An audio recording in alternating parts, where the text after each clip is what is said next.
Dans une ville balayée par des vents marins, où les ruelles formaient un labyrinthe de pavés hussés, vivait un garçon nommé Elias. Avec ses cheveux noirs comme l'encre et ses yeux d'un vert profond, il attirait souvent l'attention des passants. Mais Elias était toujours perdu dans ses pensées. Ce qu'il aimait par-dessus tout, c'étaient les histoires, mais pas celles qu'il pouvait lire dans des livres classiques. Il rêvait de récits qu'il pourrait vivre, de mondes qui s'ouvriraient devant lui, comme une porte invisible. Un soir d'automne, en revenant du marché où il aidait son grand-père, Elias remarqua une porte qu'il n'avait jamais vue auparavant.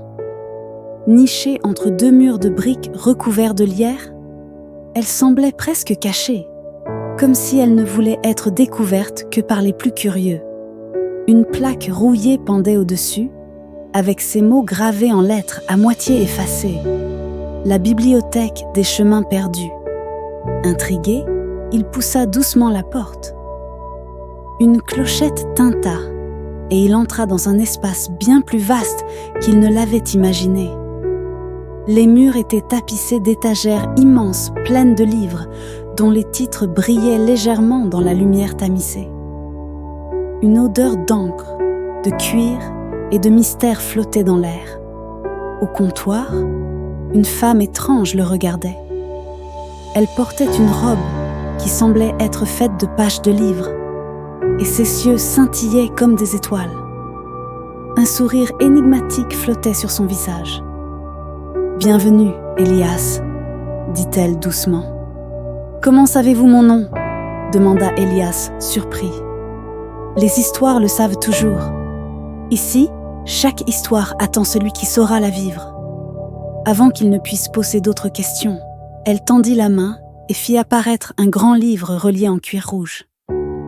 Sur la couverture, des lettres dorées formaient un titre mystérieux. « Le livre des 1000 chemins. » « Ce livre ne se lit pas comme les autres, » dit-elle. « Il se vit. Si tu as le courage de l'ouvrir, il te guidera vers une aventure unique. Mais souviens-toi, chaque choix compte. » Elias hésita, son cœur battant plus vite. Puis, la curiosité l'emporta. Il accepta le livre, s'assit à une table près d'une fenêtre et l'ouvrit. Une lumière éclatante jaillit, et soudain, il se sentit aspiré. Quand il ouvrit les yeux, il n'était plus dans la bibliothèque.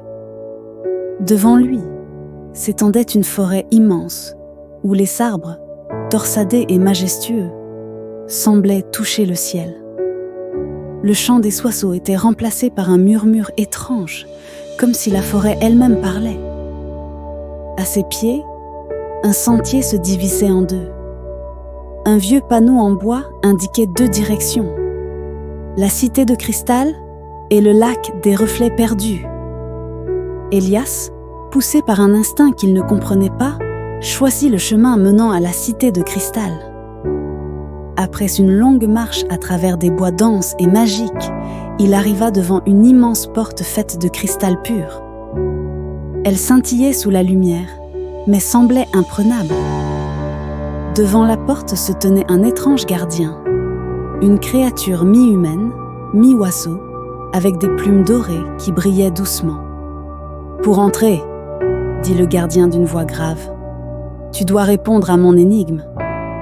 Je peux être brisé sans être touché. Que suis-je » Elias fronça les sourcils. Il avait déjà entendu cette énigme quelque part. Puis il répondit, presque instinctivement, « Le silence. » Le gardien inclina la tête et la porte s'ouvrit lentement, dévoilant une ville d'une beauté à couper le souffle. Tout brillait comme si le monde entier était fait de verre et de lumière. Pourtant, quelque chose clochait. Les habitants, bien que souriants et vêtus de robes scintillantes, ne parlaient pas, ne riaient pas, ne pleuraient pas. La ville semblait figée dans un calme étrange. Elias s'aventura plus loin dans les rues cristallines, et un garçon, qui lui ressemblait étrangement, s'approcha.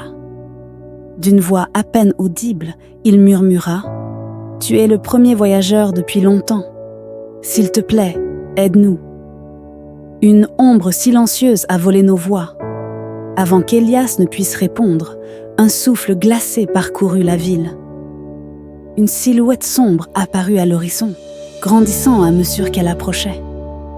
C'était l'ombre silencieuse, un être fait d'obscurité et de vent, dont la simple présence faisait trembler les cristaux. Élias comprit qu'il devait agir, mais il ignorait comment vaincre une créature aussi terrifiante. Soudain, une plume dorée tomba du ciel et se posa devant lui. Elle brillait d'une lumière douce et rassurante. En la ramassant, une voix résonna dans son esprit. « Suis ton instinct et cherche la lumière au fond des ténèbres. » Élias quitta la cité de cristal et retourna à la forêt. Cette fois, il emprunta l'autre chemin, celui qui menait au lac des reflets perdus. En s'approchant du lac, il vit une eau si limpide qu'elle semblait refléter le ciel. Lorsqu'il se pencha pour regarder son reflet, ce qu'il vit le fit frissonner. Ce n'était pas son propre visage, mais celui d'un vieil homme fatigué, aux yeux remplis de tristesse. Le reflet parla. « Si tu veux vaincre l'ombre silencieuse, tu dois trouver le reflet originel, caché au fond du lac. Mais attention, chaque pas dans l'eau te fera perdre un souvenir. » Élias hésita. Ses souvenirs étaient de précieux, mais il savait qu'il devait aider la cité. Il entra dans l'eau glacée, et à chaque pas, il sentit des bulles s'échapper autour de lui, contenant des images de son passé. Un anniversaire joyeux, un moment de rire avec son grand-père, une nuit étoilée. Au fond du lac, il trouva une pierre brillante, pulsant d'une lumière dorée. Il la prit dans ses mains, et soudain, une vague de chaleur l'entoura.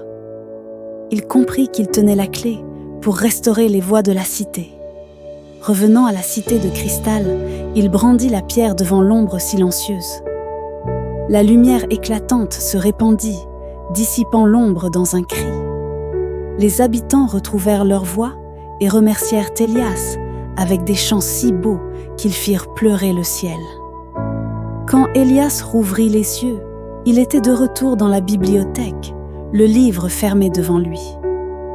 La femme mystérieuse le regardait avec un sourire. « Tu as bien choisi, Élias. Mais chaque histoire a 1000 chemins. Es-tu prêt à en vivre une autre ?» Élias, le cœur battant, répondit « Oui,